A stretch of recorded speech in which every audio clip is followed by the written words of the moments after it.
June 19th, 1971. The air was thick with smoke and silence as the Bellamy estate burned like a funeral pyre against the blood-colored sky. In under 7 minutes, the sprawling mansion, once a monument to wealth, lineage, and secrets, was reduced to charred rubble. Firefighters arrived too late to do more than watch the walls collapse into ash. What they uncovered in the aftermath defied logic and human comprehension. 7 bodies, no survivors, no suspects, no witnesses, and no explanation for why the entire Bellamy lineage had perished in a single, merciless blaze. But buried beneath the cellar, carved into the scorched stone with something sharper than any blade, was a message that made even seasoned investigators fall silent. The debt is paid. Grainy black and white newspaper clippings would later speculate about arson, vengeance, and even the occult. But the truth, it was darker than anyone dared print.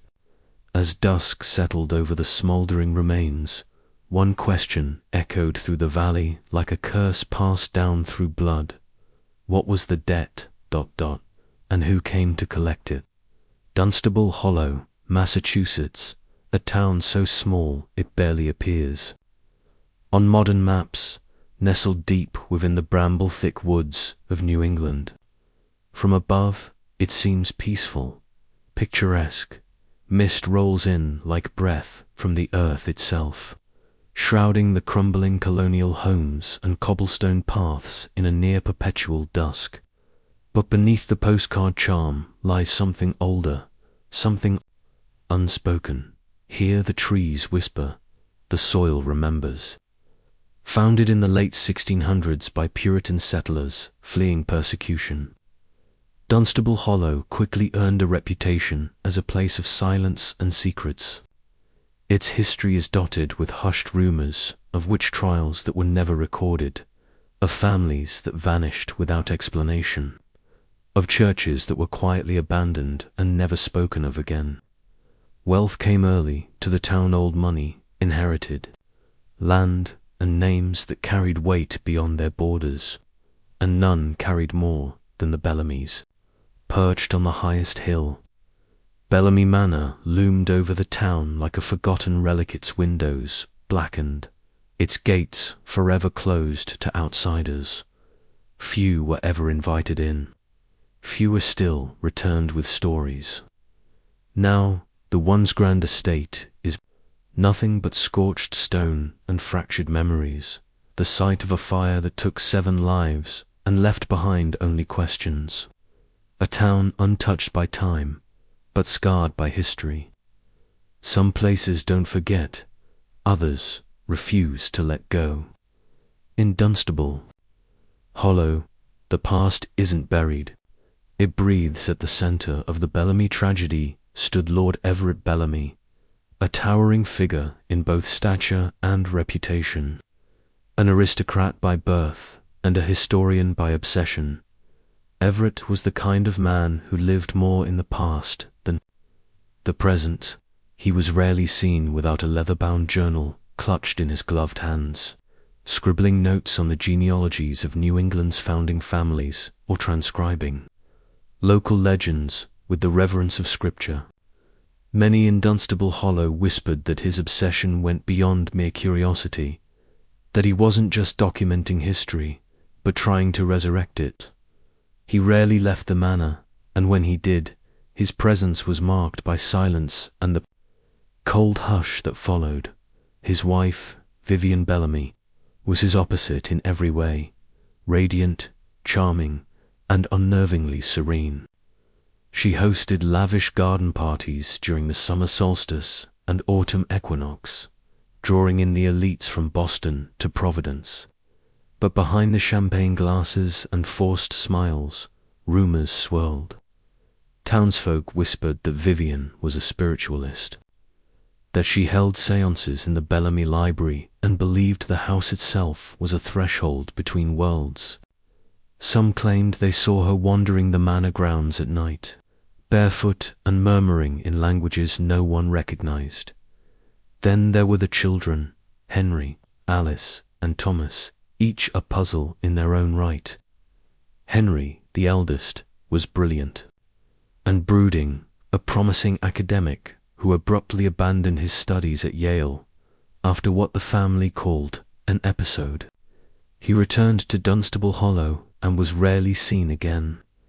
Alice, radiant and theatrical, was briefly engaged to a local politician before vanishing for nearly a year.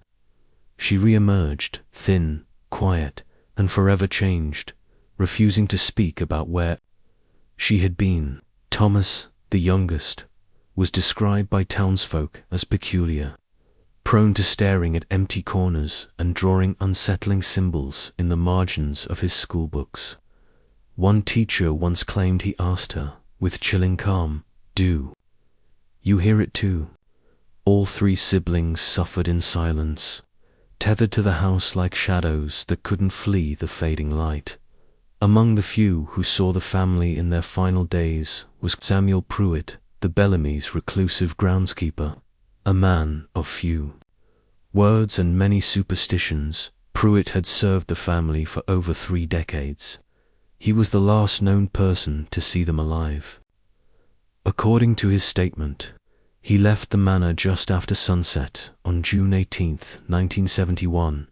He said Everett had been in the cellar. Vivian was in the observatory.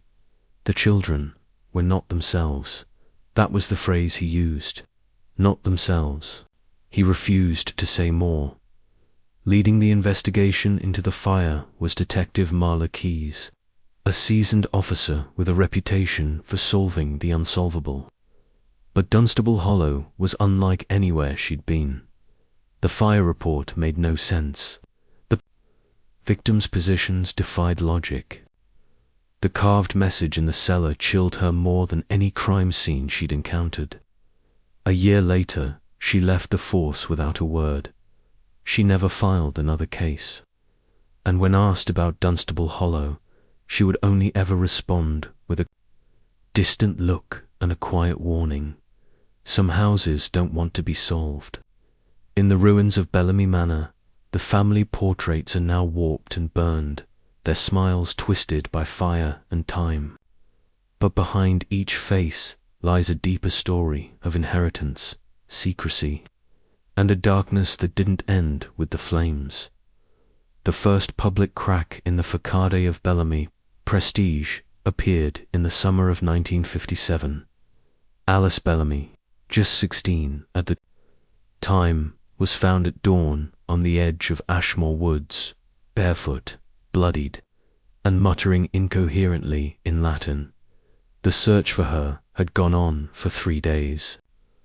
Her disappearance had sparked panic, not just because of who she was, but because of where she had vanished.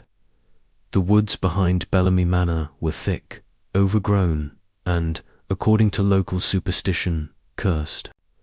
When a farmhand from the neighboring property found her, Alice was crouched beside a ring of animal bones, her dress torn, her hands streaked with cuts, and her eyes wide with something deeper than fear.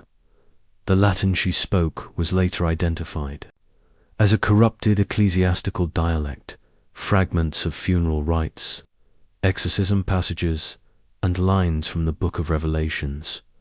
But when she was taken home, Alice remembered nothing, or, at least, she claimed not to. The Bellamys never addressed it publicly, and the matter was quietly sealed away, dismissed as a breakdown. But after that night, Alice was never the same. She rarely left her room. She covered every mirror in the house, and she refused to enter the East Wing, for reasons she would never explain. 4 years later, in 1961, the Bellamys hosted one of their infamous midsummer gatherings, a lavish affair filled with diplomats, businessmen, and artists from across the eastern seaboard. It was said to be a night of opulence, fine wine, and music echoing from every corner of the estate. But before the night ended, something went terribly wrong. Over 24 guests fell, violently ill, vomiting, hallucinating, convulsing. Several had to be hospitalized. The symptoms were consistent with ergot poisoning, a condition caused by a fungus that grows on rye, and has long been theorized to have played a role in the hysteria of the Salem witch trials. Yet, no contaminated food or drink was ever found. Samples taken from the wine cellar, kitchens, and garden tested clean. What was more unsettling was what several guests claimed to see before the illness took hold. Shadowy figures standing behind mirrors, voices whispering in languages they couldn't identify. And at least 3 people insisted they saw Everett Bellamy reading aloud from a book that was never recovered. The official story blamed spoiled hors d'oeuvres and heat stroke, but the event marked a shift. After that night, the estate stopped hosting public events. The gates were shut for good. Then came 1966, the year Henry Bellamy disappeared. At 24, Henry was a brilliant yet troubled man. A former Yale student with a passion for medieval history, he'd grown increasingly reclusive in the years following Alice's incident. On October 3rd, he was last seen standing near the edge of the family's orchard, a satchel slung over his shoulder, a journal clutched in his hand. He told the housemaid he was going to find the first fire. No one understood what he meant. He never returned. The Bellamys filed a missing persons report after 3 days, but the investigation went nowhere. No body, no witnesses, no note. He was eventually declared a runaway. But the story didn't end there.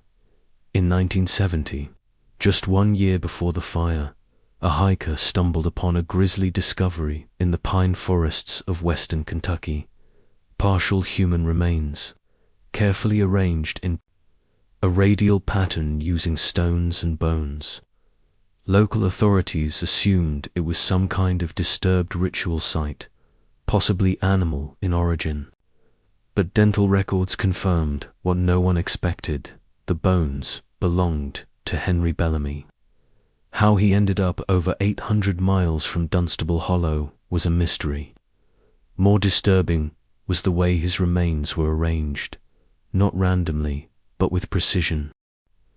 An anthropologist later confirmed the layout matched elements of New England colonial burial rites, specifically those used in unmarked Puritan gravesites designed to bind spirits to the earth.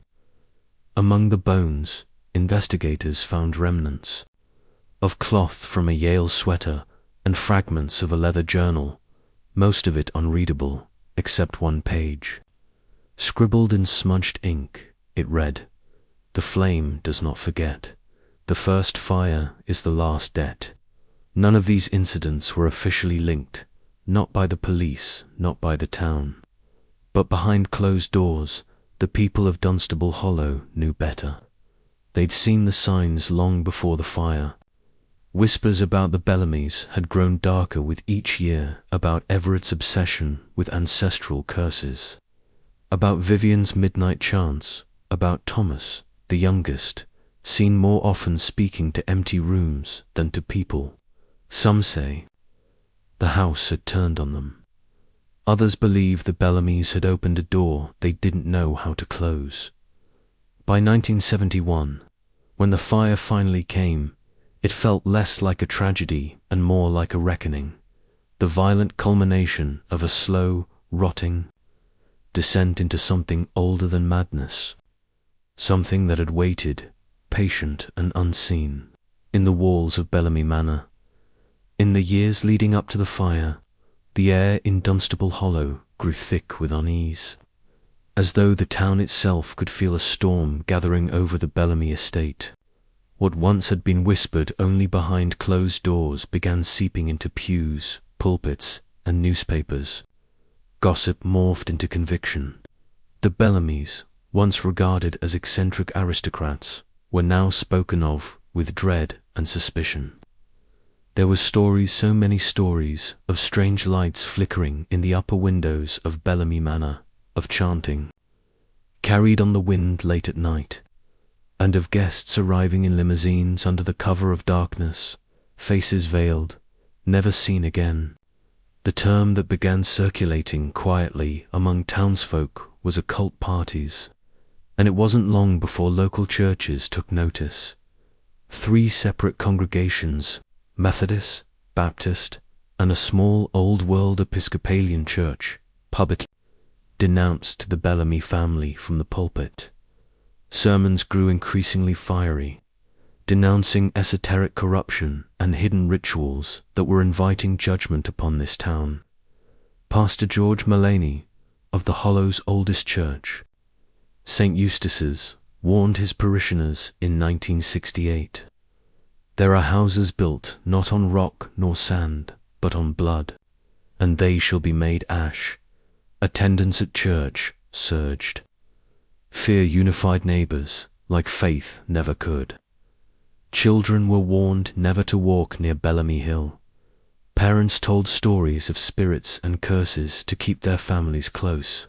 The manor, once the crown of the town's prestige, had become a malignant presence, but the real turning point came in the fall of 1969, when Eleanor Ridge, the town's longtime librarian and amateur historian, vanished without a trace. Eleanor had always been fascinated by the town's colonial past and had spent years compiling obscure manuscripts and records from the founding families. Her obsession with the Bellamys was well known, but generally dismissed as academic curiosity. That changed the day she told her colleagues, just in passing, that she had discovered something unpublishable. She claimed Everett Bellamy had quietly donated a collection of 17th-century books to the library's basement archive a decade earlier, many of which bore symbols she couldn't identify and languages she couldn't fully translate. She referred to them as forbidden texts, and said some contained rituals, blood seals, and something called the flame doctrine. 2 days later, Eleanor didn't show up for work. Her house was found locked from the inside. Her lights still on, dinner set on the table. Her cat, starving but alive, was found hiding under the couch. Police found no sign of struggle, no forced entry, and nothing stolen except the archive keys, which were missing from her ring. The Bellamy texts, when the basement was searched, were gone. The only thing left behind was a torn scrap of paper wedged into a book on colonial theology. It read, in Eleanor's own handwriting, "The first debt was written in fire. We were never meant to read it." The town's anxiety deepened, now tinged with paranoia. More people came forward with stories they'd previously kept quiet, claims of encountering figures near the woods, strange symbols drawn into the frost of their windows, and an unplaceable feeling that the Bellamy land was radiating something unnatural. It was around this time that outside attention finally turned toward Dunstable Hollow. A Boston-based investigative magazine, the New England Mirror, sent to journalists Dan Harker and Lillian Mostu cover the rumors. They were seasoned reporters, known for unraveling political scandals and exposing cult activity in rural Maine. The editor, Peter Mendez, confirmed they had arrived in town in March of 1970 and checked in at the Hollow Pines Inn. But they were never seen again. Their last confirmed communication was a telegram sent from the inn, reading, "Interview librarian's sister. Bellamy story real. Going to the manor tonight." That was it. No further contact, no articles published, no bodies found. Their rental car was discovered 3 weeks later, abandoned at the base of Bellamy Hill, keys still in the ignition. Dunstable Hollow police opened an investigation, but the files were later marked inactive. When pressed by outside sources, Sheriff Grady Bell himself, a lifelong resident, would only say, "The Hollow has its own way of burying the dead." Even the town's archives began to show signs of quiet erasure. Newspaper articles mentioning the journalists were removed from microfilm. The hotel's guest book for March 1970 was mysteriously missing only the page with their names. Former residents who'd spoken with them either recanted their stories or refused to comment, citing unwanted visits at night. Only a few locals, brave or broken, spoke out in the years that followed. A retired mail carrier, his face obscured, in an old 1992 documentary, said, "I saw them Harker and Moss walking up that hill with notebooks in hand. Never seen folks walk up, only down. After that, everything felt ... watched." The hollow began to change. Stores shuttered early. Children were pulled from public schools and enrolled in distant boarding programs. The once thriving autumn fair was cancelled for the first time in over 50 years. At night, the town dimmed, just in light, but in spirit. People no longer whispered about the Bellamys. They simply didn't speak, as if to name them aloud was to invite their fate. And then came June 19th, 1971. The fire. By that point, the Bellamys had become phantoms. In their own home, rarely seen, never heard. The family had stopped attending town meetings, and deliveries were left at the gate, never signed for. But on that night, the sky above Dunstable Hollow turned a colour no one could name. Flames erupted from the manor just after midnight, lighting the fog like a sunrise from hell. Locals watched from a distance, unable or unwilling to approach. The fire moved too quickly, consumed too completely. By the time the authorities arrived, it was already over. 7 bodies, no survivors, no suspects, no witnesses, and 1 phrase etched into stone beneath the ruins of the cellar, still visible despite the heat and destruction. The debt is paid. But in Dunstable Hollow, the silence that followed was not relief, it was dread. Because some debts, the town feared, do not end in death. They only begin there. The fire that consumed Bellamy Manor on the night of June 19th, 1971, was swift, brutal, and utterly final, or so it seemed. Just past midnight, a thick column of smoke was seen rising from the top of Bellamy Hill, glowing orange against the fog-drenched sky. By the time the volunteer fire brigade from Dunstable Hollow reached the estate, the mansion was already a roaring inferno. Wooden beams cracked and fell like bones in the dark. The air was acrid, choking. Witnesses claimed the flames burned hotter than any natural fire they'd ever seen. Strangely, not a single member of the Bellamy family attempted to flee. No one was seen at a window. No one screamed for help. The entire lineage vanished in silence. When the fire was finally extinguished, only embers and skeletal stone walls remaining 7 bodies were recovered from within the rubble. At first, it was assumed to be a tragic, contained family disaster. But then the autopsy reports arrived, and with them, everything unraveled. Of the 7 bodies, 3 displayed no signs of smoke inhalation, cause of death, exsanguination, blood loss.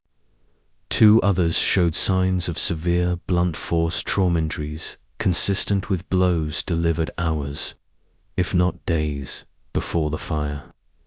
Even more disturbingly, 1 body believed to be Everett Bellamy, based on dental fragments, was found completely decapitated. No head was ever recovered. Another body, presumed to be his son Thomas, was missing both hands, severed with surgical precision. Neither the heads nor the hands were found in the ruins, despite exhaustive searches. The medical examiner, in a quiet note buried deep within the report, wrote, "Bodies appear staged. Time of death inconsistent with reported event. Fire, not primary cause. And then there was the basement, long rumored to be sealed off for decades. The cellar of Bellamy Manor had been largely forgotten till firefighters, navigating the smoke-choked ruins, stumbled upon a narrow stone stairwell revealed beneath a collapsed floor. What they found below wasn't part of any known architectural plans. The space was circular, lined with ancient bricks and marked with sigils that no one could identify, crude, yet deliberate carvings stretching across the floor and walls. The center of the room featured a low stone table, blackened by what appeared to be dried blood. Nearby, embedded in the rock, was a phrase etched with almost manic force. "The debt is paid." Investigators brought in theologians, even a linguist from Miskatonic University, yet none could decisively categorize the markings. Some resembled 17th century occult symbology, others bore similarities to alchemical seals, but there was one repeated symbol, intersecting arcs with a flame at its center, that appeared in at least 9 locations throughout the basement. A retired folklorist, shown a photo of it, claimed it resembled an emblem from early Puritan heresy trials, used by accused fire witches, a symbol of purification through combustion. Recovered from the debris above was a charred journal, believed to have belonged to Henry Bellamy. Though most of the pages were destroyed, a few survives, stained with soot, warped by heat, but legible. One entry, dated just weeks before the fire, read, "They think the house is dying, but it's waking. It wants something old, something owed. He made the deal. We live in the margin of it." Another simply read, "Father is building the mouth again. It must be fed, or it opens." Authorities never publicly released the full findings. The fire was officially ruled accidental, likely caused by faulty electrical wiring in the West Wing. The town accepted the conclusion, not because it made sense, but because it was easier than the alternative. What happened that night at Bellamy Manor defied science, logic, and reason. 7 lives lost, 7 timelines fractured, 7 deaths that did not align with the fire they supposedly perished in. In truth, the blaze was not the end of the Bellamy story. It was the moment it ruptured, the moment the house finally spoke, and what it said was carved in stone, sealed in blood, and burned into the memory of a town that no longer dares speak its name aloud. Long before the Bellamy name became synonymous with tragedy, the land they claimed held a darkness far older than any family tree. Dunstable, Hollow, though now a forgotten blip in rural Massachusetts, once stood at the heart of colonial New England's most secretive and brutal purges. While Salem bore the brunt of history's spotlight, a lesser-known series of trials occurred. Quietly, brutally. In the Hollow during the winter and spring of 1693, months after the Salem trials had supposedly ended, among the unearthed fragments of Puritan court records lies the transcript of a single proceeding, Commonwealth versus Mercy Tyne. The charges were vague, but the language used by the presiding magistrate was chilling. She has summoned fire, without flint, and spoilt the milk of 12 mothers. Her words turned tongues to ash. Her prayers are reversed. Mercy was found guilty of heresy and burned, not hanged, at the edge of what is now Bellamy Hill. No marker remains, no grave. Only records sealed and misfiled, as if deliberately buried. What few realize is that Bellamy Manor was not the first structure to stand atop that hill. In 1701, a communal structure known only as the Ash House was constructed by surviving Puritan elders. It was designated as a cleansing ground, a grim spiritual quarantine for those believed to have invited unholy fire into the community, according to journals kept by Reverend Ezra Hawthorne, a fanatic preacher whose writings were never published but recently uncovered in private archives. The Ash House was a place of ritual silence, bodily punishment, and forced confession. A line from one of his surviving sermons reads, "Those who summon flame must lie in coal. To bleed is to bargain. To burn is to bind." The structure itself mysteriously burned to the ground in 1728, killing 7 people whose names were struck from the church registry. The ground remained fallow for nearly a century, until, in 1814, it was purchased by a wealthy English immigrant Everett, Bellamy's great-grandfather. Augustus Bellamy. The Bellamys claimed ignorance of the land's past, but the records suggest otherwise. Augustus Bellamy purchased not only the hill but also Crowthorne's lost papers, the deed to the Ash House ruins, and 3 trunks of theological texts deemed heretical by the Massachusetts General Assembly. He hired no architects, yet Bellamy Manor was completed within 18 months, Sit's cellar constructed first, using stone from the original Ash House, that same cellar where, nearly 160 years later, cryptic markings would be found carved into walls soaked with heat and blood. Among the darkest entries in Puritan oral tradition, passed down not through books but whispered between midwives and firekeepers, is the tale of the family that eats its young to remain in God's favor. No names are ever given, only descriptions. They wear the red rings of judgment. They keep the fire sleeping beneath the bed. They feed the house what the Lord will not take. Some folklorists dismiss this as metaphor or a primitive myth to explain infant mortality. But within the sealed minutes of a 1693 clergy council meeting, held secretly in Dunstable Hollow, is a haunting passage. A line has been marked from father to child, a pact struck by embers. When flesh is given freely, the fire stays quiet, but if it hungers, ... it howls. The same archaic fire symbol discovered in the Bellamy cellar appears in the margins of those minutes, in ink, in ash, in blood. So, when the Bellamys built their estate upon that hill upon a ground already blackened by centuries of whispered rituals, vanished souls, and suppressed histories, they did not merely inherit land, they inherited obligation, perhaps willingly, perhaps blindly, but the land remembered, the fire, too, and in Dunstable Hollow, nothing buried ever stays silent for long. Detective Marla Keyes arrived at the ruins of Bellamy Manor just before sunrise on June 20th, 1971, with the fire still smouldering and the air pungent with ash. A seasoned investigator, with a reputation for rational thinking and unshakable resolve, she expected tragedy.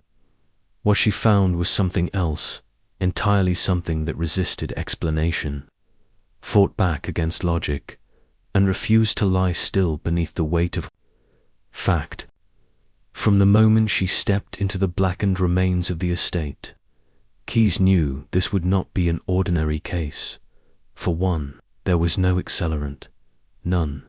The forensic team combed through every inch of the rubble, from the gutted drawing rooms to the stone-walled cellar, but found no trace of gasoline, oil, kerosene, nothing that could have explained the speed and intensity of the fire. According to fire behavior specialists, the blaze had advanced with a velocity typically associated with chemical agents or pressurized ignition. Yet, no such materials were present. The official report described it as unnatural in its pattern, behavior, and resistance to containment. In simpler terms, the fire behaved like it wanted to destroy. Keyes noted in her personal log, it spread too fast, too smart, like it knew where the bodies were. The autopsies added another layer of horror. Staggered times of death. Mutilations inconsistent with burning. Cryptic wounds. The phrase, "the debt is paid," found carved into the stone beneath the cellar.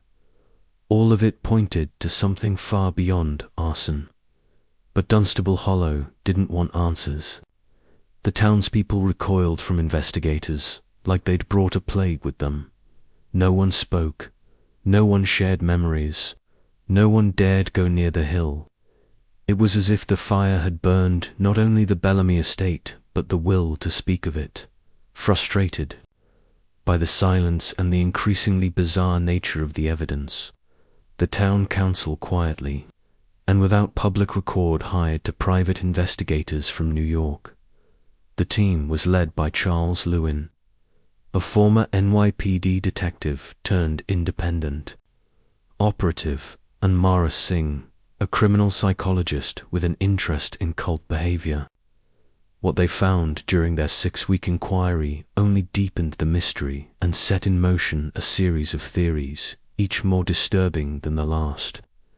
Theory 1. Human sacrifice.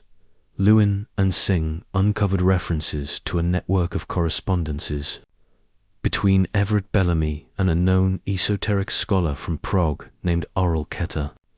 In a partially intact letter dated 1965, Everett refers to preparing the vessel and delaying the inheritance of flame with willing blood.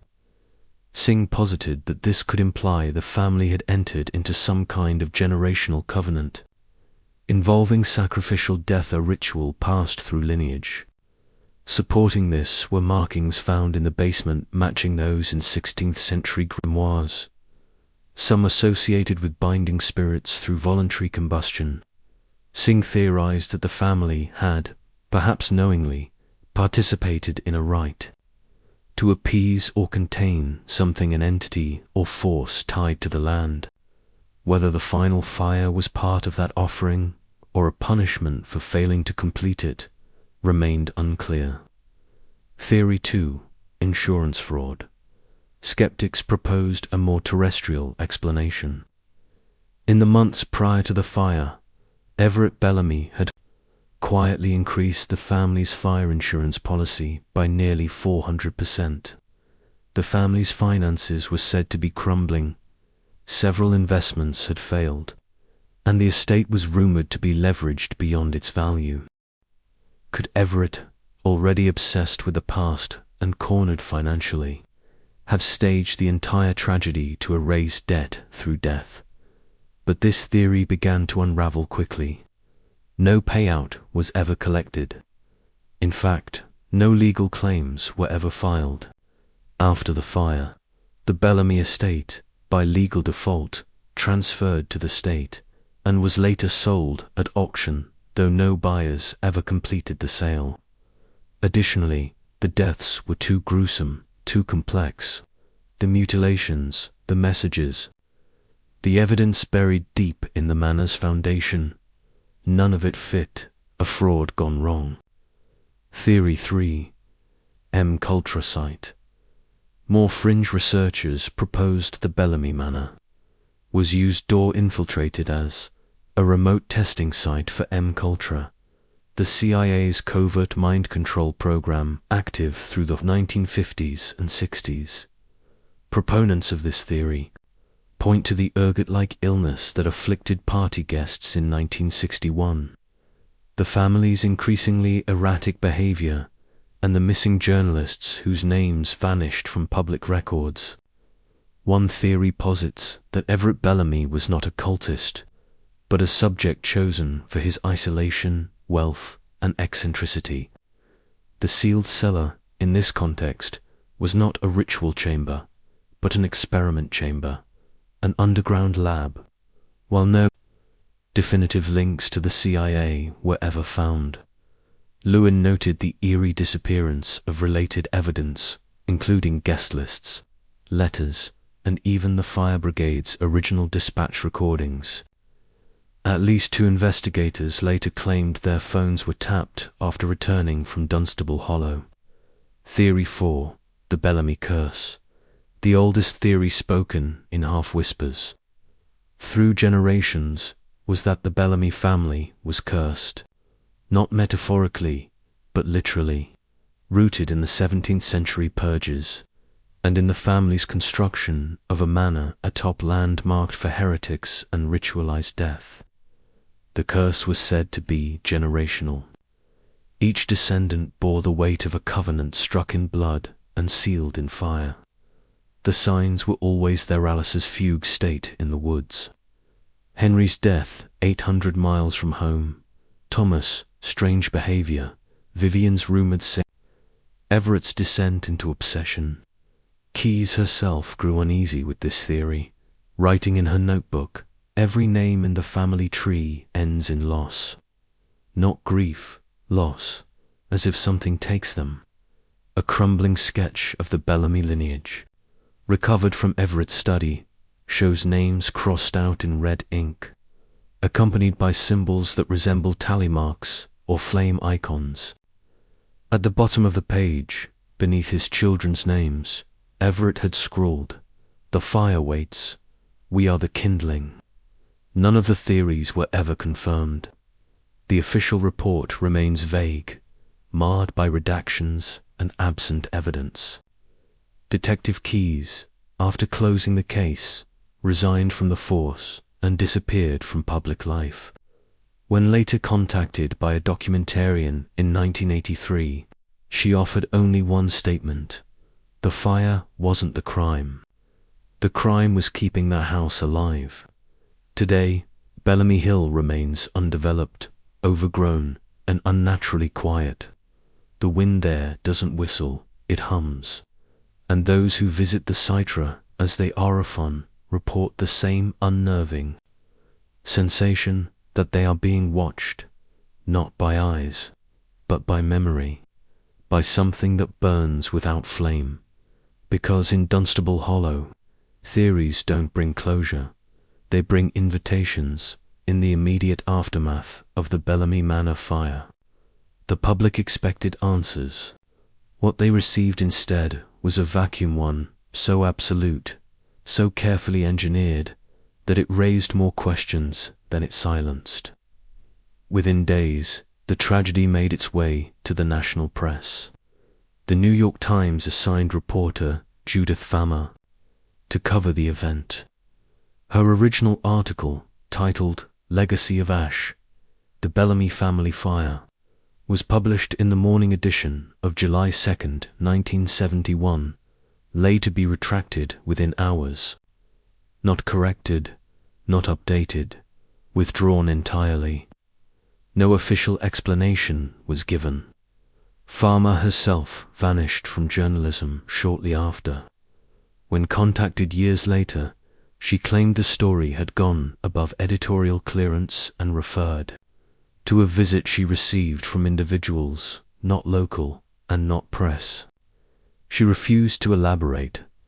Simultaneously, Dunstable Hollow's only radio station, WHLL 88.3, experienced what staff referred to as anomalous erasure. During the week of the fire, all archived audio from emergency dispatches to local interviews, from the tape room, gone, entire reels missing or blank. Sound engineers claimed they had no explanation. One technician recalled that the segment covering the Bellamy fire just started to bleed static, and that the static itself sounded like whispers. A backup copy sent to a regional affiliate in Worcester never arrived. The station's logbook showed it had been checked out by someone named R. Cromwell, a name that appeared nowhere on payroll, volunteer lists, or station records. No one by that name was ever found. Worse still were the contradictions among the first responders. Of the 12 firefighters who responded that night, 5 provided written reports. None of them matched. One claimed the flames were blue. Another described green light pulsing from the windows. One said there was a figure standing in the attic window as they arrived. though the floor had already collapsed by that time. Another reported hearing a piercing choral sound emanating from the cellar as the fire burned, though he was alone on the south side of the house and no other firefighter confirmed it. When questioned later, several first responders claimed their memories of the night were fragmented, disjointed, like pieces of someone else's dream. "I remember the house breathing," said one. "It felt like it knew we were coming." A paramedic later recanted her original statement, claiming she had been told to stick to the script. When asked by whom, she simply replied, "They weren't local." But perhaps the most chilling revelation came with the discovery of Vivian Bellamy's personal diaries covered in a secret drawer of her charred writing desk, miraculously preserved beneath collapsed stone. Written in tight, delicate script across over 300 pages, the diary spanned the final 5 years of her life. It began like any upper-class journal, musings on parties, weather, her children, but gradually the entries shifted. By 1967, Vivian wrote of hearing fire in her sleep and feeling the warmth of breath from the walls. She documented the changing behavior of her children in disturbing detail, Thomas speaking to mirrors, Alice waking with burned fingertips, Henry drawing spiral maps and insisting they were floor plans for dreams. The most disturbing entries, however, were dated weeks before the fire and detailed events that hadn't yet occurred. May 17th, 1971, "The hill weeps tonight. The cellar groans. Everett says the pattern is nearly complete. He has drawn it in salt and ash. He says we will all go down singing."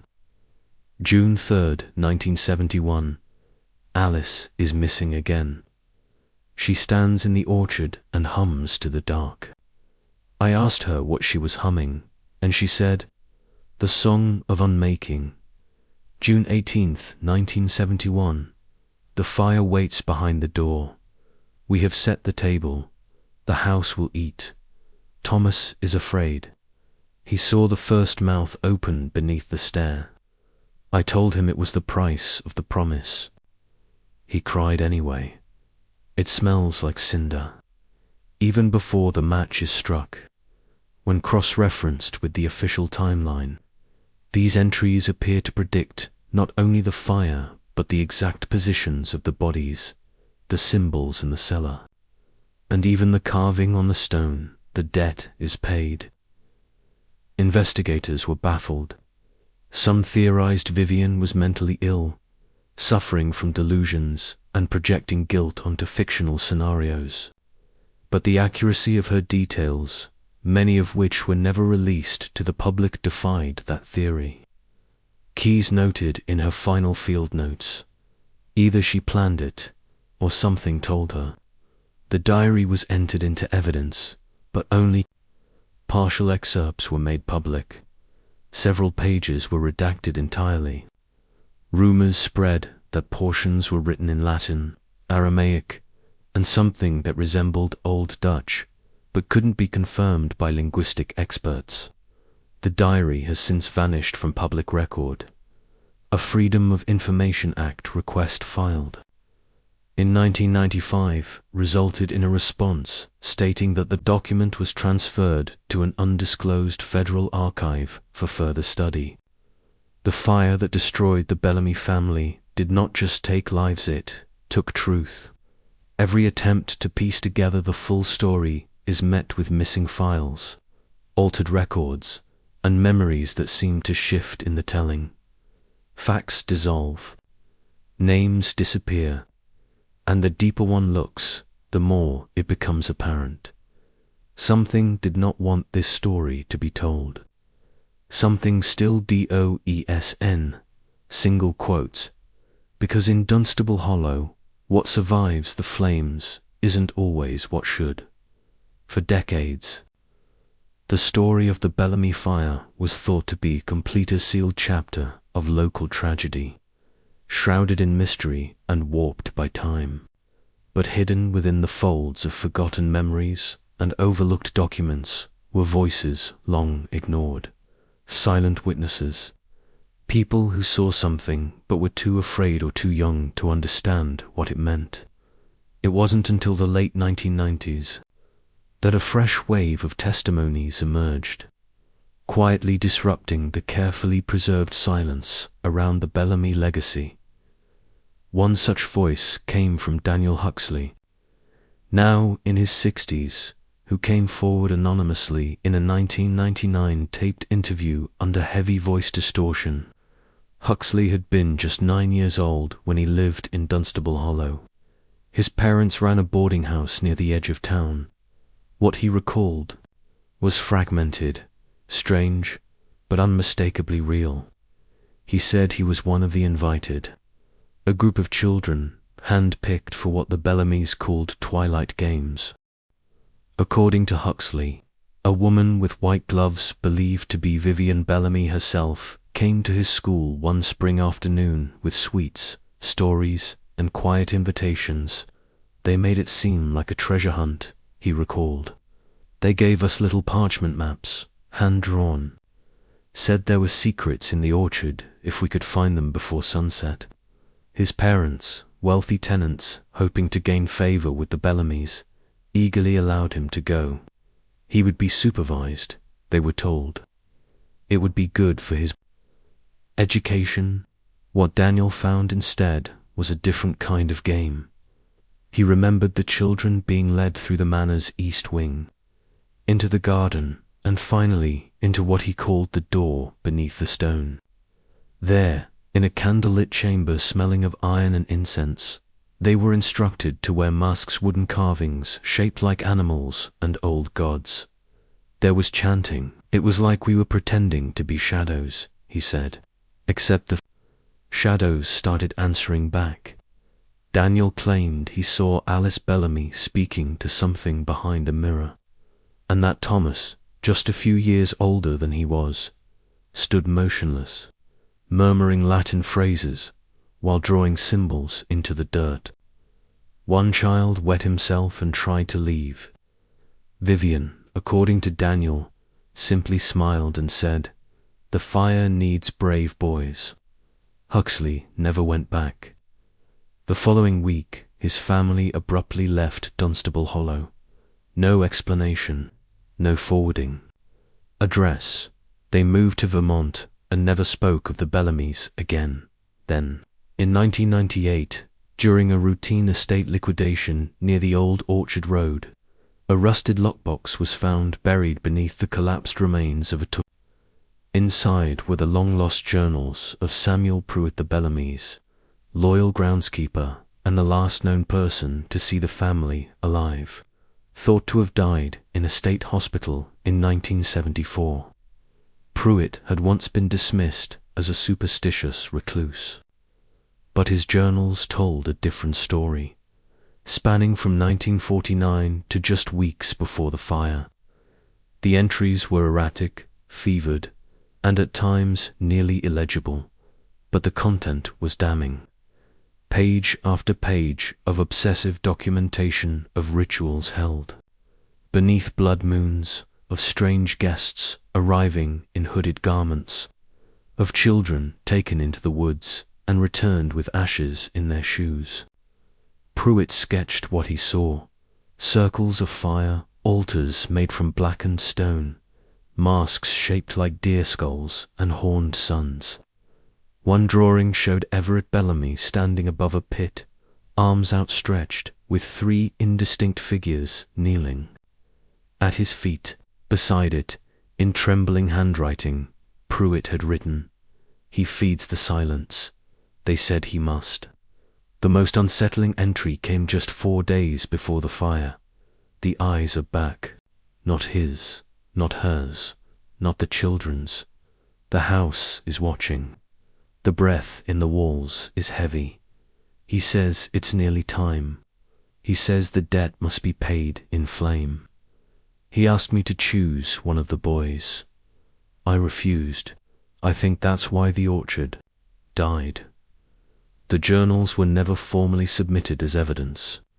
Instead, they were acquired by a private collector and only leaked to the public through a series of scanned pages uploaded anonymously to an occult archive forum in the early 2000s. Their authenticity was verified by handwriting experts, matching known samples from Pruitt's employment records. What they confirmed was chilling. The Bellamy estate wasn't just home to a disturbed family, had been the site of a long-standing series of clandestine rituals, practiced in secret for generations, with at least one loyal servant silently documenting every twisted step. But perhaps the most disturbing testimony of all came not from a witness, but from the church. In 1962, Father Martin Durrell, a young Catholic priest assigned to the parish in nearby Becket, Massachusetts, wrote a letter to the diocese. The letter was preserved, though buried deep in administrative archives, only came to light decades later. In it, Father Durrell expressed grave concern about ceremonies held upon Bellamy ground which he described as blasphemous in nature, invoking fire as sacrament and suffering as gift. He reported receiving multiple confessions from young parishioners who claimed to have seen people walking in circles with fire on their heads, and one who said he saw Mrs. Bellamy bleeding from the mouth and laughing. Father Durrell warned the church that something ancient and false has taken root in Dunstable Hollow. No response from the diocese was ever recorded. Durrell died in 1975 under mysterious circumstances, his body found in a locked rectory room surrounded by burned papers and broken crucifixes. Official cause: self-immolation, but those who knew him insisted he was neither suicidal nor mentally unstable. His final sermon, according to witnesses, included a line he had never used before: "Hell is not beneath us, is inherited." Taken together, these testimonies paint a deeply fractured picture of the Bellamy tragedy, not merely one of fire, but of design, of something orchestrated across time, buried in silence, and only now, decades later, surfacing through the cracks. Left behind, these witnesses, ignored, suppressed, or simply forgotten, may hold the last pieces of truth. Because in a town that feeds on forgetting, memory is rebellion, and in the end, it may be the only weapon left. Months after the fire, when investigators returned to the scorched shell of Bellamy Manor for a final sweep, they came upon something they hadn't noticed before. A section of the second-floor library wall had partially collapsed during a storm, exposing the faint outline of a sealed doorway, its edges hidden beneath wallpaper and shelving. With careful excavation, they uncovered a narrow passage behind. The wall, just wide enough for one person to slip through sideways. What lay beyond was a room no one had documented. No blueprint included it. No Bellamy staff had ever mentioned its existence. It was utterly silent, untouched by fire, sealed so tightly that not even smoke had breached it. Inside, the investigators found only one thing: shoes, dottons, perhaps hundreds of small dust-covered children's shoes, lined the walls from floor to ceiling. Some stacked neatly, others heaped in corners, some stained with unknown substances. Many were clearly from different decades: Victorian boots, Depression-era sandals, faded patent leather pairs with little buckles. No two matched.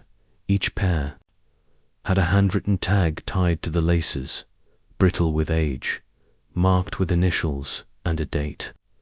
Some tags were so old the ink had faded to near invisibility. Others, marked as recently as 1970, were still legible. One name was unmistakable: D.H., September 1961. Investigators would later theorize this was Daniel Huxley, the boy who recalled being lured to the estate for twilight games, but there was no record of him or any of the other initials having officially visited the property. The room had no windows, no light fixtures, and only one way in. It was a tomb of silence, a collection, or a memorial, or something far worse. That was not the only discovery in what remained of the taxidermy. Parlor, the so-known room off the main drawing hallway, used by Everett for his personal collection, evidence techs, uncovered grotesque anomalies amid the ash. Many of the animals, though blackened and warped by heat, had not been typical displays. A fox, charred along the flank, was found with a set of human incisors carefully stitched into its jaw. A large owl's face had been flayed and replaced with delicate child-sized lips sewn shut with horsehair. A deer head, mounted to the wall but now melted and partially collapsed, had its eyes replaced by polished, fossilized molars. Taxidermy experts brought in to study the surviving pieces described them as meticulously precise and ritualistic. Altered, they weren't art, they were offerings. Each of the mutated pieces was catalogued and later lost in transport to a forensic lab. Official reason: documentation error. The surviving photos remain locked in a police archive, unreleased to the public. But perhaps the strangest artifact recovered during those final sweeps was discovered, buried beneath the main hearthstone, just beneath where the family's central fireplace once stood. There, lodged in a crack in the foundation, was a key partially melted, rusted, yet unmistakably forged with ornate craftsmanship. Initial analysis dated the metalwork to the late 19th century, 1891 to be precise, based on an engraving on the shaft. The initials AB, believed to stand for Augustus Bellamy, were etched into the bow. Despite thorough searches of the estate, no known door, chest, or mechanism on the entire property matched the keys cut. Lock experts were baffled. Even more unsettling was the shape itself: 5 prongs instead of 3, with an inverted notch. At the base, unusual, intricate, and ultimately useless in any known lock configuration. But when the key was X-rayed, another layer emerged. Inside the handle, embedded in the core of the iron, was a small strip of parchment, so old and degraded it was nearly powder. Under infrared scanning, faint lines of ink emerged what appeared to be part of a sentence in Latin. Partial translation revealed one word, clearly reclamatio, to summon back or to reclaim. Some speculated that the key belonged to a door not in the house, but beneath it, a chamber yet to be found, or one sealed so long ago that its purpose had passed into legend. Paranormal researchers who later examined the footage insisted the key was part of a larger ritual set, one designed to bind and unlock spiritual debts. One investigator noted the timing: 1891 coincided with the sudden deaths of 4 children in town, all listed as natural causes. Another pointed out that the Bellamy estate's western wing was built that same year, containing the now collapsed root cellar and what was believed to be the original servants' quarters. No surviving doors from that wing were found intact. The room of shoes, the stitched jaws, the melted key. Taken individually, they suggest madness. Taken together, they form something else entirely: a ritual ecosystem, an intentional pattern of fear, memory, and sacrifice.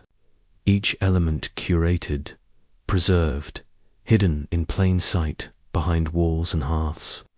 As if the Bellamys knew that someday someone would come looking, and that when they did, what they found would be more curse than clue. Forensic psychologist Mara Singh would later write in her unpublished manuscript, House of the Taken, this was not the work of a man or even a family. It was a culture unto itself. The Bellamy estate was not a home, it was a machine, a living organism designed to remember pain and demand it be repaid. To this day, no public record exists of the shoe room. The key is believed to be held in a private archive. The taxidermy photographs are locked under a suppression order tied to the state. The official stance from local authorities remains unchanged. All relevant evidence from the Bellamy fire has been accounted for. But in Dunstable Hollow, no one believes that, because evidence can be buried, burned, hidden, but memory especially, the kind that howls behind sealed walls, doesn't forget, it waits beneath. The soot-blackened timbers of Bellamy Manor lies a visual language as ancient as it is unsettling. One that begins with the family crest itself, an inverted pelican. Wings unfurled downward, beak bowed over a nest of eggs. In medieval heraldry, the pelicans symbolize self-sacrifice and parental devotion. Legend held that a mother pelican would pierce her own breast to feed her young with her blood. Yet the Bellamys turned this emblem on its head, inverting the bird's posture as though to suggest that the sacrifice flowed not outward but inward, devouring its own innocence. Heraldic scholars who've examined surviving estate documents note that the inversion was deliberate, a statement of priorities perverted, a warning that the family's devotion was bound by darker terms. This perversion of sacrificial parenthood recurs in the very bones of the manor. In the hidden basement chamber, where the walls bear arcane carvings, cryptographers finally decoded a looping line of text etched around a crudely chiseled basin. Demos ut quiescat. We give so that it sleeps. The phrase is as chilling in its promise as it is in its ambiguity, implying a transaction in which offerings of blood, of breath, perhaps of life itself, ensure the house's dormant hunger remains at bay. More scholars specializing in ritual magic point out that this wording mirrors passages in 17th century grimoires attributing to protective offerings the power to bind restless spirits. Yet here it reads less like protection and more like extortion. The victims coerced into giving in order for an appetite older than the family to remain subdued. Even more revealing is the floor mural discovered beneath layers of carpet in the manor's main hall. A vast circular diagram 2 meters across. Its intricacy only visible under drone-mounted light scanners. The concentric rings bear symbols matching those found in 16th century alchemical codicized glyphs for the elements of earth, fire, water, and air, interlaced with pseudo-Hebrew sigils and Latin terms denoting transformation, dissolution, and reunion. At the mural's center stands a geometric Ouroboros, a serpent consuming its own tail, encircling a stylized flame. The shrine-like artwork aligns precisely with the winter solstice sunrise, suggesting not mere decoration but a ritual crucible designed to harness temporal and celestial forces. Alchemy, after all, was never solely about turning lead into gold for its practitioners. It was a metaphor, and to some, a reality of transmuting the base into the sublime, even of transcending the boundaries of flesh and spirit. In the Bellamy context, that lofty aspiration curdles into something far more grotesque, a bid to transform mortality itself, to render human sacrifice a necessary reagent in the family's pursuit of immortality or power. Digital overlays of the mural against known alchemical sources reveal direct parallels to the Perfecta Combustio rites, described in a rare 1598 Latin manuscript, wherein participants were instructed to cast the first spark into the circle and feed the central fire with tides of blood until the prime matter is laid to rest. It is here, among the ash-stained symbols and weary stone, that the Bellamy's creed stands exposed, a covenant bound in flame, sealed with ritual, and etched permanently into architecture. This hidden language of sacrifice and transformation pervaded every generation, passed down like a cursed heirloom, its logic inverted so that the very act of giving of parents and children alike was in service not to love, but to an abyssal hunger, indunstable hollow. Researchers who venture into these dark archives speak of a palpable weight pressing down, as if the symbols themselves are conduits for something that never sleeps. And yet, even as the crest, the carving and the mural converge into a coherent ritual schema, they also leave us with the most terrifying question of all: who or what is truly being transmuted in the Bellamy crucible, and who remains bound? To keep the debt from waking, to understand the full scope of the Bellamy tragedy, one must look beyond the flames and the folklore to the minds that cultivated it. Beneath the cryptic carvings and occult markings lies a darker, quieter engine: psychological control.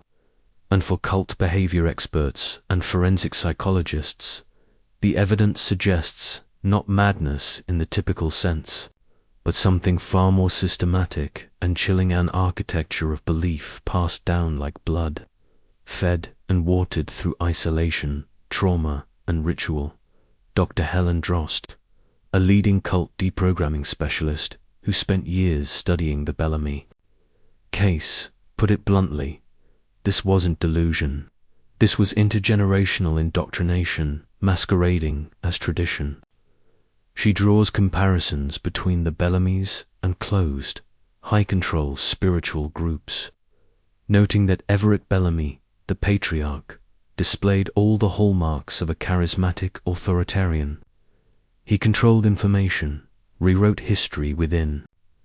The family reframed suffering as sanctification, and turned the home into a sacred space with its own theology, one built on silence, obedience, and symbolic debt.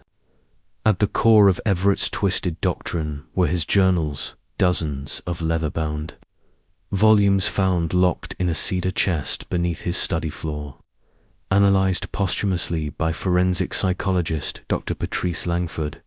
The journals reveal an overwhelming preoccupation with three themes: death, legacy, and control. 80% of the entries focus on preserving the family's name through sacrifice, preparing the next generation for transference of responsibility, and maintaining dominion over the voice of the house, Langford says. In one entry dated March 3, 1969, Everett writes, "They are not mine, they are offerings. I tend to the vessel so the fire stays fed. The children are the ash that leaves behind the name." This obsessive framing of children as both legacy and fuel reflects a deep psychosis, one that, in Langford's analysis, was not purely pathological but conditioned. Everett believed he was upholding a sacred order. He didn't see this as abuse. He saw it as stewardship. What makes the Bellamy case especially sinister, according to Langford, is the lack of any external reinforcement. There was no church affirming these rituals, no larger cult infrastructure. This was a closed loop. The father writes it. The mother enacts it. The children inherit it. There's no escape when the belief system is the family system. This closed loop, thinking in psychological terms, leads to folie à famille, a shared delusional disorder among family members. Yet, in the Bellamy's case, the delusion had structure, symbols, a calendar, a doctrine. We're not talking about fantasy, Langford emphasizes. We're talking about a psychological framework so complete that it became its own reality, compounding. The danger was the generational nature of the indoctrination. Records show that the Bellamy children, Henry, Alice, and Thomas, were educated entirely within the estate. Tutors were brought in, but none stayed longer than a few months. One, whose name remains redacted, filed a private complaint in 1963, stating that the children behave as if they are rehearsing for something. They speak in symbols. They stop speaking entirely when their father enters the room. Other staff members, including the ill-fated groundskeeper, Samuel Pruitt, later corroborated that the children were subjected to long silence hours, ritual bathing, and sleep deprivation, all classic tactics of psychological destabilization and mind control. Child psychologist Dr. Rainer Hollister, who reviewed early behavioral notes from the Bellamy case, described the children's development as chronically fractured. Alice's fugue episode found bloodied, speaking Latin in the woodses, a textbook example of dissociative trauma. Hollister explains, she wasn't possessed. She was dissociating from repeated psychological violation. Henry, whose disappearance ended with his remains found hundreds of miles away, showed signs of chronic insomnia and self-harm in school records. Thomas, the youngest, was reported to have once gone entirely mute for over a month, writing instead in symbols, matching those found in Everett's journals. But what created this mental landscape? Experts point to a deadly combination of factors: generational trauma, geographic isolation, and unchecked psychological control. The Bellamys were insulated by wealth and legacy, says Dr. Drost. They were the oldest name in a town that feared its own past. No one questioned them, because to question the Bellamys was to question the foundation of Dunstable Hollow. That social deference allowed Everett and Vivian to operate with impunity and their children to become vessels of inherited burden. Isolation is the perfect breeding ground for delusion, Hollister adds. You take a child, remove all competing narratives, enforce silence, and wrap that silence in ritual and legacy. You don't raise a child. You forge a belief. The results were visible not only in the children, but in the townspeople who circled them. Former neighbors interviewed in the 1980s spoke of uneasy smiles and perfectly recited greetings. From the Bellamy children, politeness as a mask. Others noted that while Everett was rarely seen, when he did appear in town, he walked with the authority of clergy, not kin. He wasn't friendly, one woman recalled. He was purposeful, like he was walking inside a role written long before he was born. In the broader field of cult studies, the Bellamy family defies traditional classification. There were no mass conversions, no followers, no external propaganda. Instead, the family acted as both congregation and clergia, microcosmic theocracy, bound by fire, blood, and obedience. We often think of cults as groups, says Drost, but sometimes a cult is just one house and a single unbreakable story. It is that story, questioned, repeated, and enforced, that built Bellamy Manor, not just as a home, but as a psychological engine. A place where generations were shaped into roles, where grief was repurposed into ritual, and where trauma was reframed as duty. Even the house itself seems to have participated in this psychology, acting as both symbol and enforcer. Architectural details reinforce the family's mindset. Corridors arranged in circles, symbolic floor murals beneath furniture, bedrooms without locks but doors with carvings of eyes. The house was a constant reminder, Langford explains. It wasn't just haunted. It was constructed to haunt, to watch, to correct. Ultimately, the psychological tragedy of the Bellamys lies not in madness, but in method.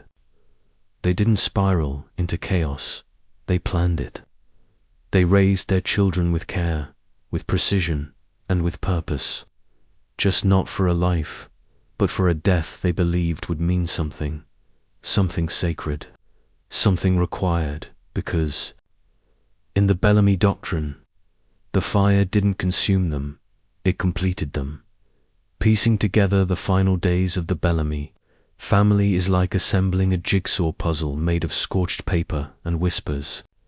Much of the record is fragmented, riddled with contradictions and buried beneath layers of silence. But when the remaining evidence is chronologically aligned, a disturbing pattern emerges, a slow, methodical unraveling that culminated in fire not as a tragedy, but as a finale. The reconstructed timeline begins more than a month before the blaze, with a quiet, unremarkable communication from inside the house. May 12, 1971.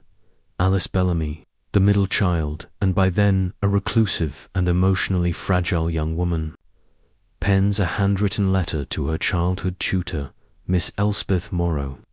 The letter, though brief, is unsettling.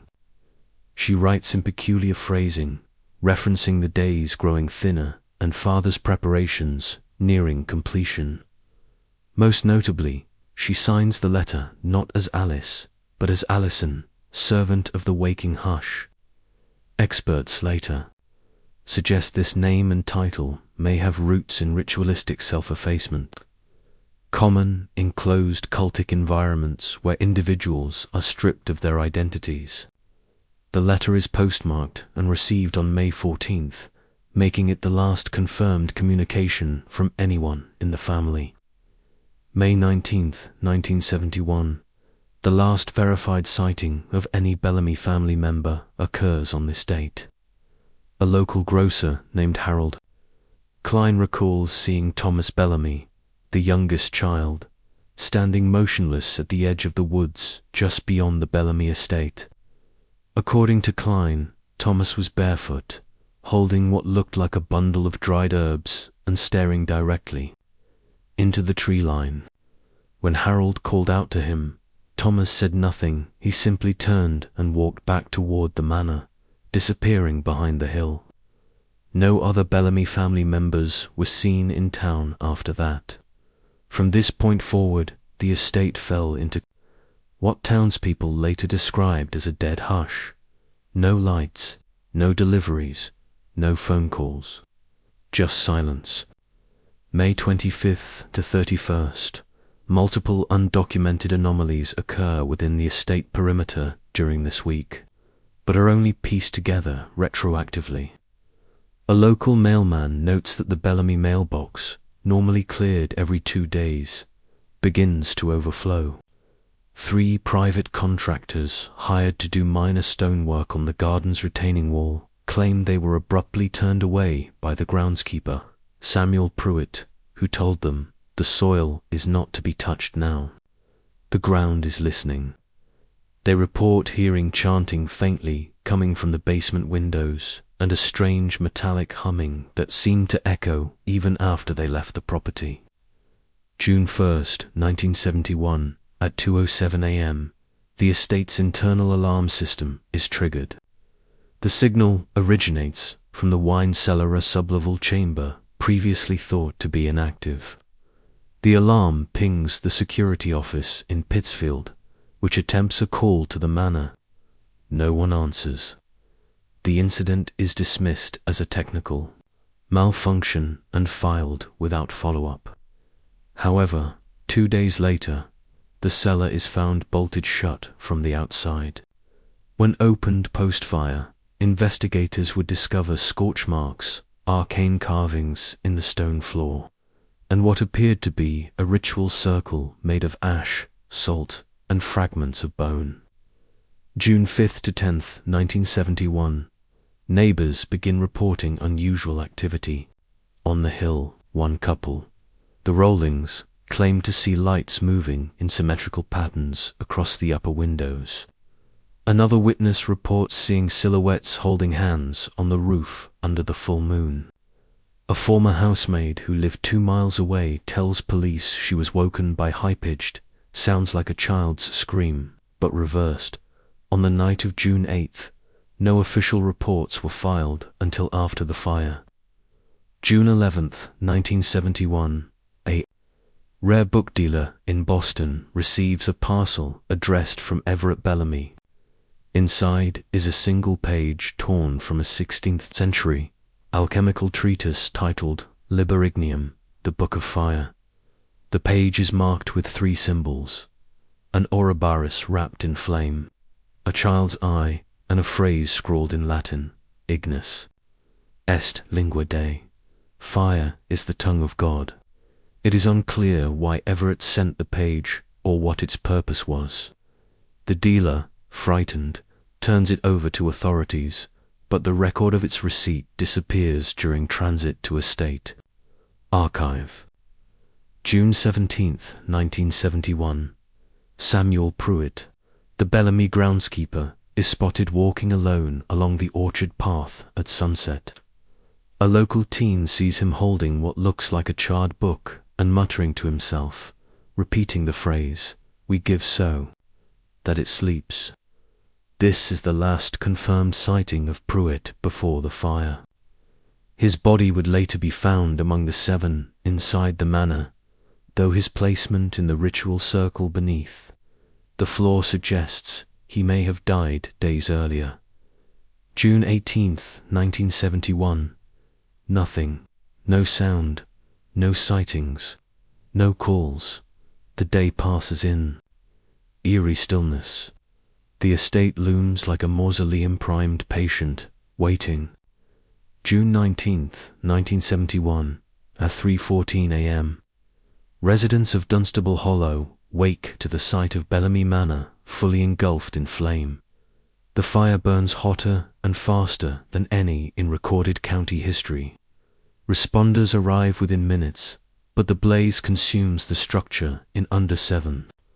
When it is finally extinguished, only a skeleton of stone and ash remains. Inside, 7 bodies. No survivors, no experiment, no signs of forced entry or escape. Only one message remains, carved crudely into the stone below the cellar stairs. The debt is paid. Reconstructing this sequence does not explain the fire, but it paints a chilling portrait of orchestration, a slow, ritualistic descent into an ending that felt not chaotic, but choreographed. Every step appears measured, every silence deliberate. The letters, the symbols, the lights, the fire, all timed like pieces in a grim equation. What happened between May 12th and June 19th was not a family breaking apart. It was a family completing a purpose. And that may be the most terrifying truth of all. The fire may have reduced the Bellamy estate to ash, but in Dunstable Hollow, its shadow still stretches long.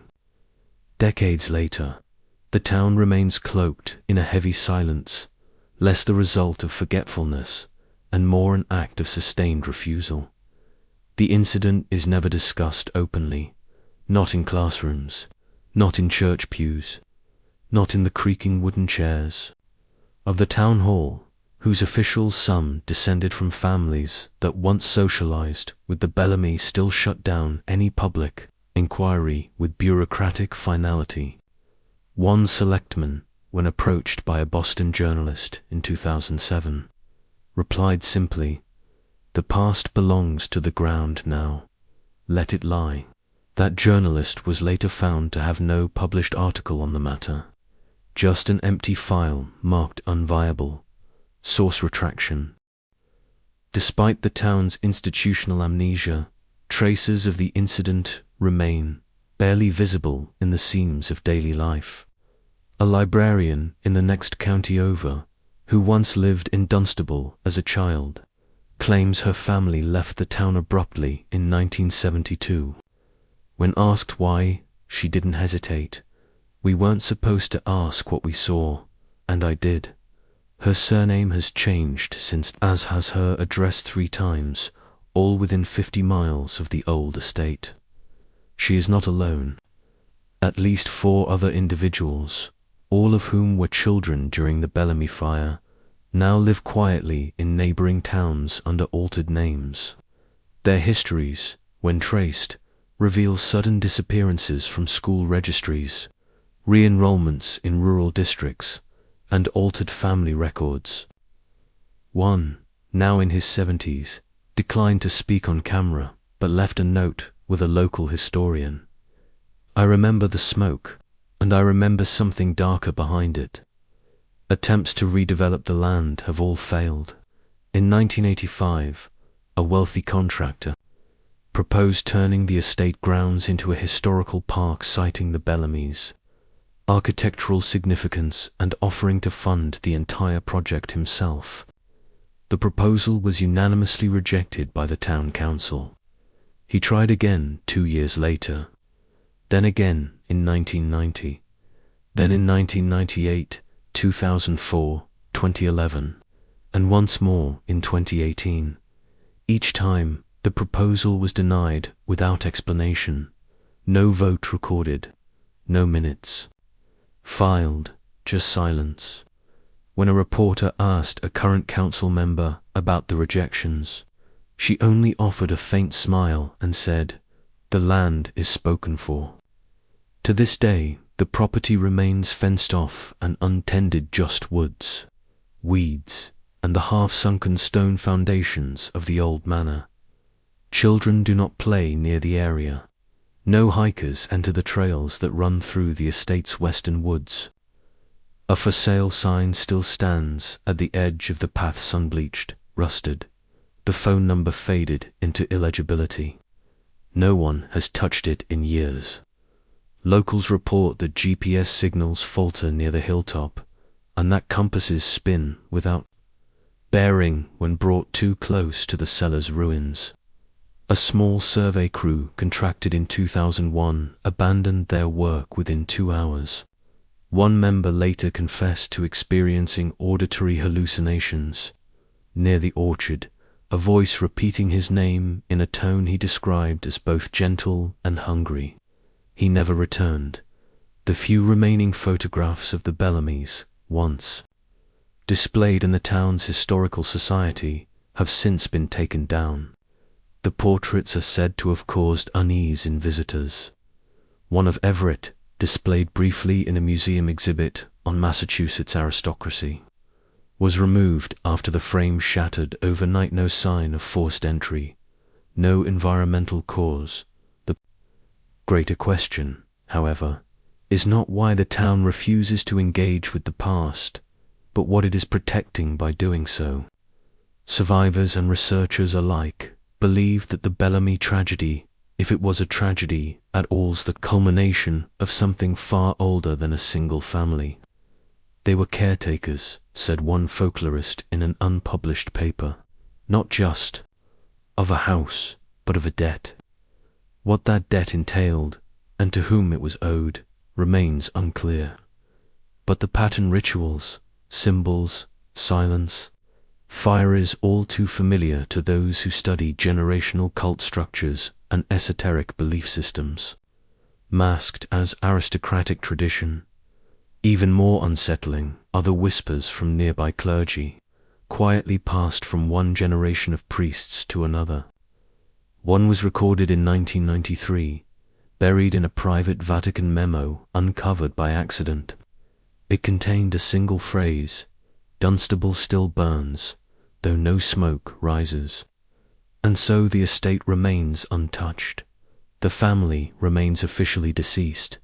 The records remain sealed or redacted, and the town of Dunstable Hollow keeps its silence, not out of guilt, not out of ignorance, but perhaps out of something older and colder, obedience, because some stories don't end when the fire goes out. Some debts aren't erased there, inherited, and some places were never meant to be free of their ghosts. As the ash settles on the Bellamy tragedy, what remains is not clarity, but convergence, a tangled web of clues that, even after decades of study, resist any singular explanation. At the heart of the mystery lie 3 dominant theories. Each one offers compelling logic. Each one is bolstered by evidence, eyewitness testimony, or institutional silence, and yet each theory alone falls short. Like a house built on warped beams, they all lean towards something larger, something that suggests deliberate concealment, interwoven secrets, and a truth that was never meant to be uncovered. Theory 1. The Occult Suicide Pact. This is the most enduring explanation among folklorists and fringe historians, and arguably the one most consistent with the physical evidence found in the manor. According to this theory, the Bellamy family led by Patriarch Everett entered into a premeditated suicide ritual, guided by arcane doctrine passed down through generations. The purpose? To fulfill a spiritual debt and secure some form of posthumous transmutation either of the soul, the family name, or something even more intangible, cosmic favor.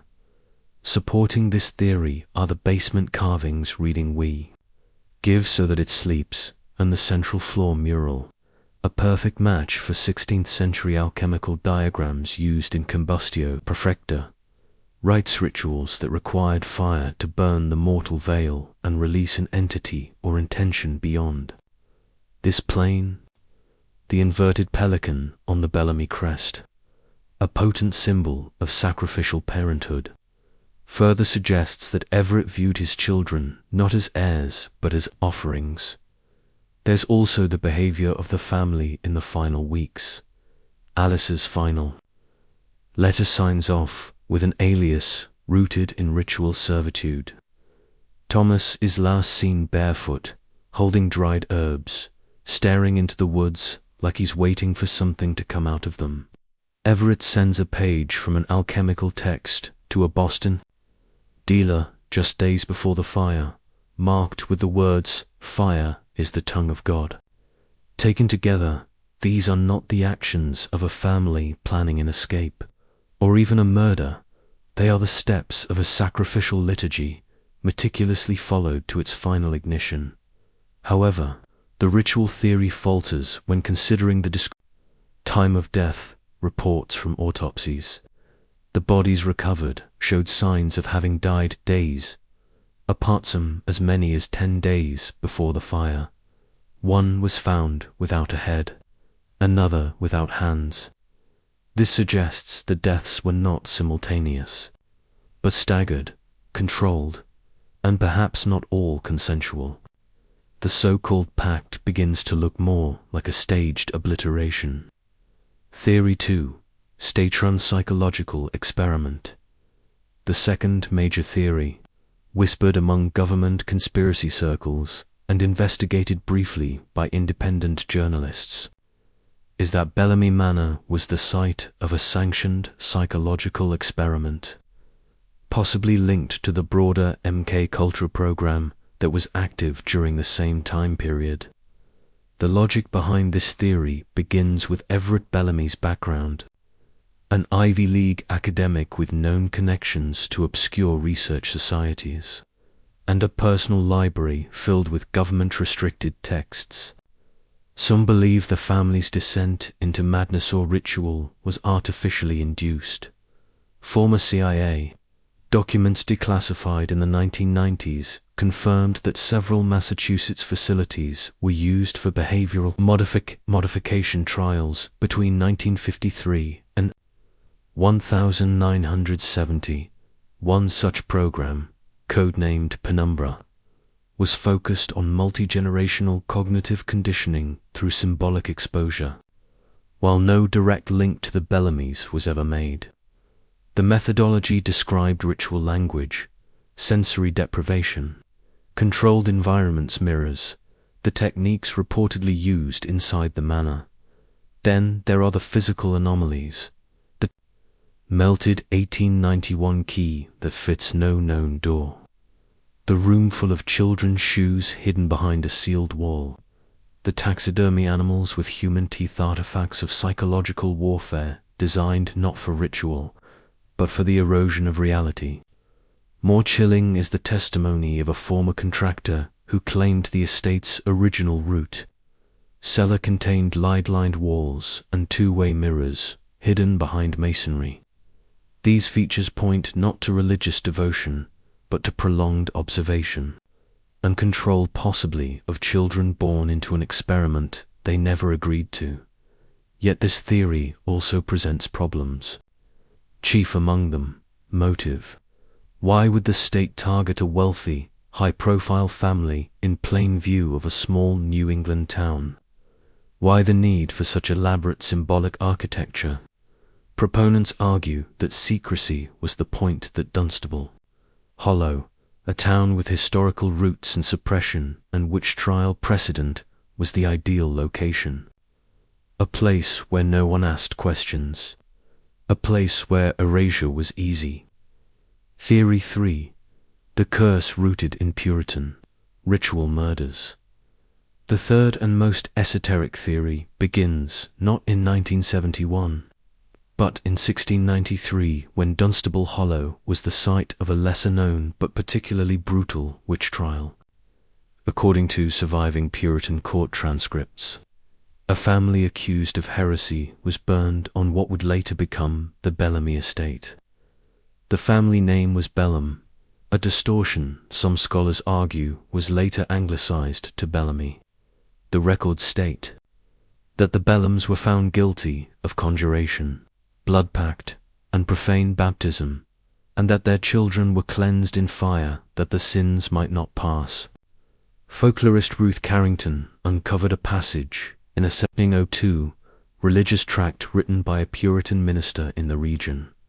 It reads, "On the hill of the ash tree was a covenant made. So long as the line endures, the flame shall stay its tongue. But if the blood ceases, the hunger returns."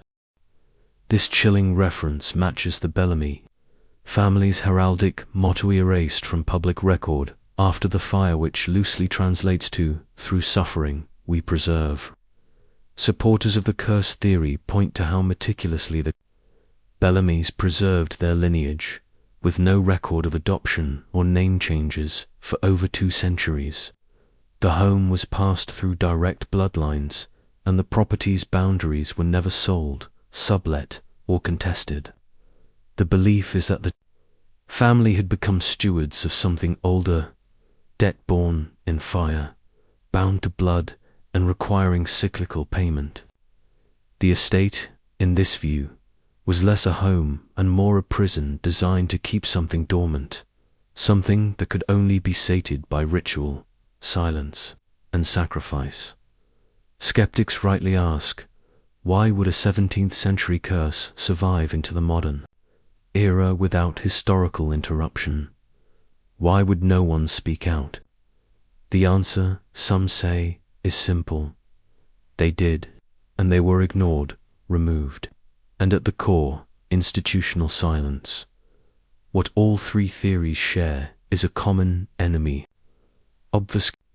Whether it was an occult suicide, a sanctioned experiment, or an ancient curse, the final act of the Bellamy story has always been its burial. Town officials refused to speak. Police reports were redacted. Artifacts vanished in transit. Survivors changed names and disappeared. Proposed memorials and parks were denied without comment. Local clergy held private masses to cleanse the soil, but never admitted as much publicly. One former state archivist who handled early Bellamy documents admitted, off record, that files arrived at his desk missing key pages, names blurred by some chemical process, photos that had clearly been altered.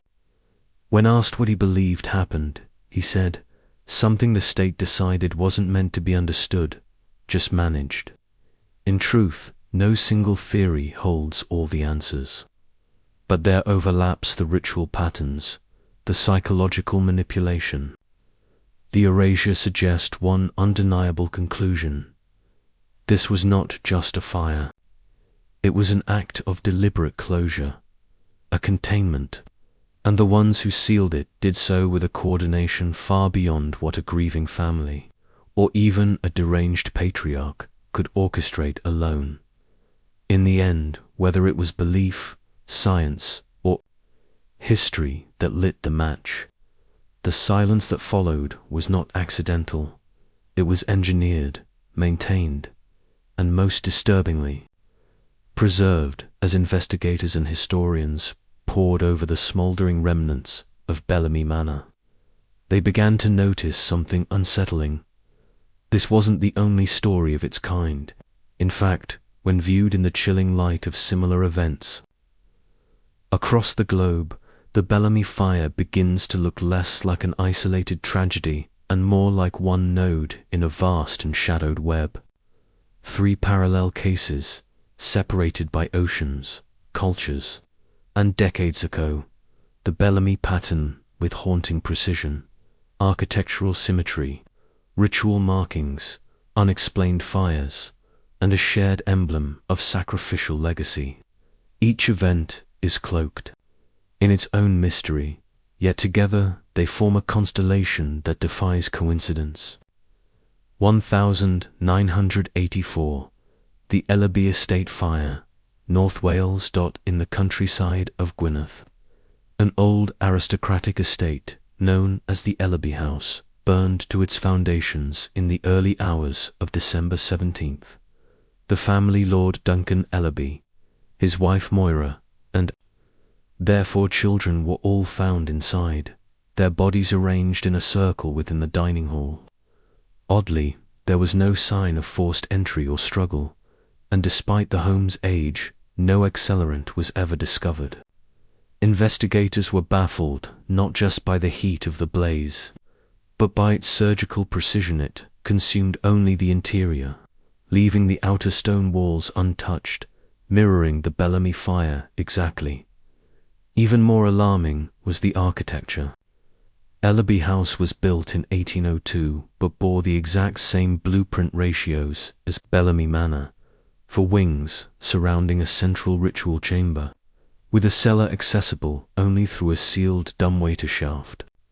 When archaeologists explored the basement ruins, they discovered Latin carvings on the floor, Demos ut quiescat, the same phrase found beneath the Bellamy cellar. The family's crest, too, bore a variation of the inverted pelican, its wings sharpened into blades. This prompted Welsh historians to reclassify the case as a ritual heritage incident, though the official record still labels it an unsolved fire. 1993.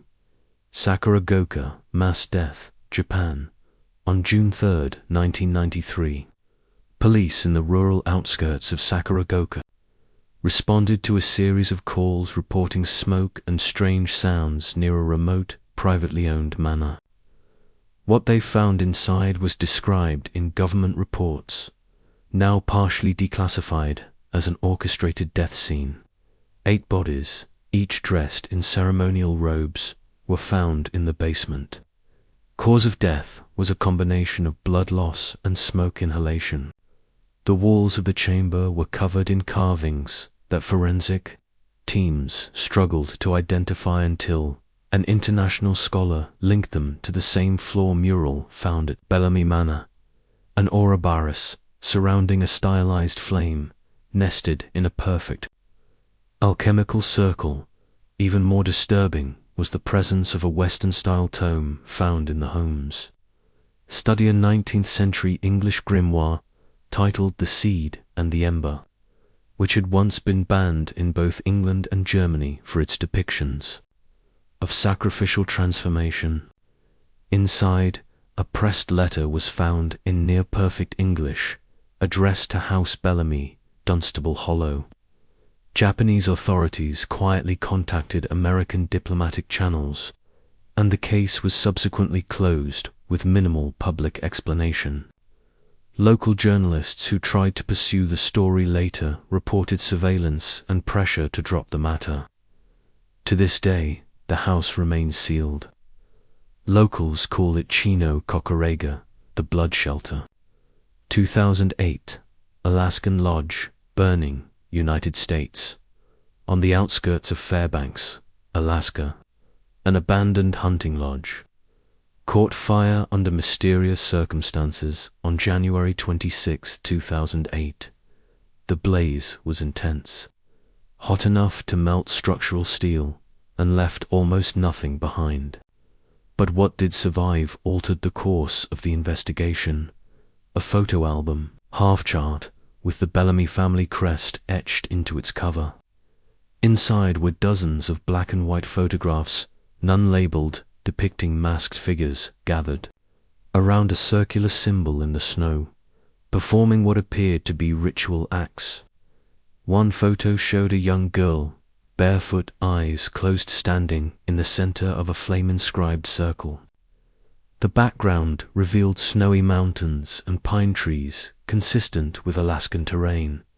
Even stranger, a forensic analysis of the paper revealed it was not photographic stock from the US at all. It matched paper produced in southern Wales in the early 1900s. How these photos made their way to Alaska, and who placed them in the lodge, remains unknown. No bodies were found. No records indicated ownership. But when satellite imaging analysts examined the property's layout prior to the fire, they found that it too matched the radial architectural pattern of both the Bellamy and Ellaby estates. A pattern emerges. Taken individually, each of these cases seems like a grim outlier, inexplicable anomaly. But viewed together, they form a geographic and symbolic triangulation. All involve isolated, affluent families. All display obsessive architectural symmetry.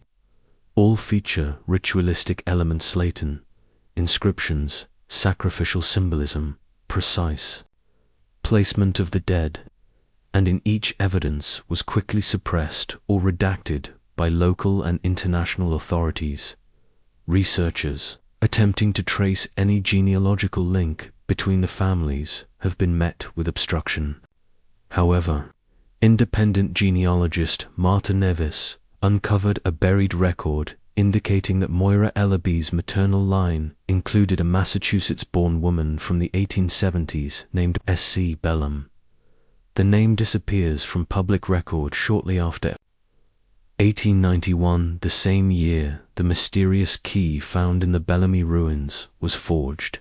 Likewise, Japanese scholars researching the Sakuragoka manor found that the original owner, one Nakahara Masaki, studied at Harvard Divinity School in 1932 and was briefly a guest lecturer at a Boston Esoterica Society known for translating alchemical texts.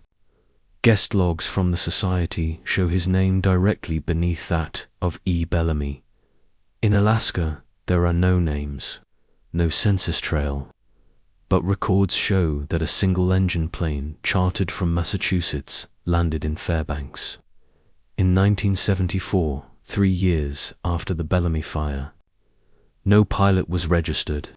The passenger manifest was destroyed in a fire at the hangar months later. All that remains is a payment record, a cashier's check issued by the Dunstable Hollow Trust. So what connects them? These events, spread across decades and continents, share too many details to ignore. They speak to something larger than folklore, something migratory, not a cult in the conventional sense, but perhaps a belief passed secretly across bloodlines, an inheritance that demands silence, fire, and offerings. And wherever that belief goes, it reshapes the space around it into a temple disguised as a home. One map now circulates among fringe historians and independent investigators. It draws a red string from Dunstable Hollow to Gwynedd to Sakuragoka to Fairbanks. 4 points for fires, for unfinished sentences. And in the center of this web is a symbol scratched into stone, carved into cellars, burned into floorboards. The inverted pelican, wings downward, eyes hollow, mouth open. A reminder that some houses are not built to shelter families. Some are built to keep the hunger in. The fog settles thick over what's left of the Bellamy estate, blanketing the cracked stone foundations and sunken orchard paths like a shroud. From the air, it looks quiet, peaceful, even. But stillness is deceptive here. Beneath the silence, beneath the earth itself, something lingers. Not just memory or trauma, but intention, purpose, the kind that doesn't fade with time, but merely recedes waiting. The Bellamys are long gone. Their name erased from town records, their portraits removed from local museums, their graves such as they exist left unmarked and untouched. But what they buried, that's something else entirely. Maybe it was an idea, maybe a wound, or maybe a kind of pact inked in blood and bound in ritual, passed through generations like a dark heirloom. The evidence scattered and incomplete, whispers rather than declares, a melted key, a symbol carved into stone. Children's shoes walled off behind a hidden door, all pieces of a story no one wants to tell out loud. And yet the land remembers. There is a weight to Dunstable Hollow that never quite lifts. The townspeople know it, even if they won't speak of it. Children avoid the trails that border the old Bellamy grounds. Local birds never nest in the broken chimneys. Cell phone signals falter, compasses spin. Nature seems to step back from this place, as if giving it room out of fear or reverence, or both. And when the wind cuts just right through the trees at dusk, it sounds like the house is still breathing, like the walls are still standing, like the story isn't over. What happened on June 19th, 1971 was more than a fire, more than a family's end. It was a final act in a play written centuries ago, scrawled in Puritan superstition, rewritten in secret, rehearsed in silence. Whether it was a ritual sacrifice, a failed experiment, or the last page of a long, cursed history, it was not spontaneous. It was choreographed, and everything afterward, every denial, every redacted report, every failed attempt to like part of a plan, as if someone or something wants this land to remain untouched, as if disturbing it would mean reopening something far older than the Bellamys.